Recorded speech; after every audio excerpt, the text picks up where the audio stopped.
Department of biotechnology భారత ప్రభుత్వ ఆధ్వర్యంలోని పిహెచ్డి విద్యార్థులు మంగళవారం నాన్నపాడు గ్రామంలో ప్రకృతి వ్యవసాయ క్షేత్రాన్ని సందర్శించారు. ఈ సందర్భంగా మెంటర్ రజని, రైతు శాస్త్రవేత్త ఉమా మహేశ్వరి వ్యవసాయ క్షేత్రాన్ని పరిశీలించారు.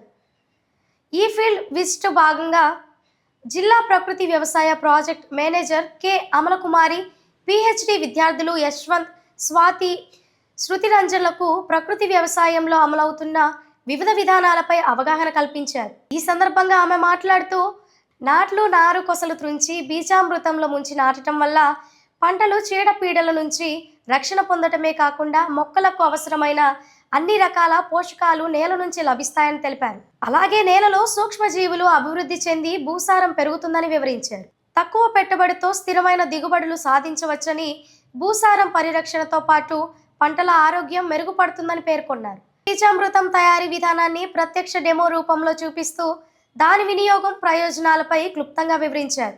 కార్యక్రమంలో మెంటర్ రజని, రైతు శాస్త్రవేత్త ఉమా మహేశ్వరి తమ అనుభవాలను విద్యార్థులతో పంచుకుంటూ ప్రకృతి వ్యవసాయం ప్రస్తుత అవసరమని, భవిష్యత్ తరాలకు ఇది ఎంతో ఉపయోగకరమని తెలిపారు.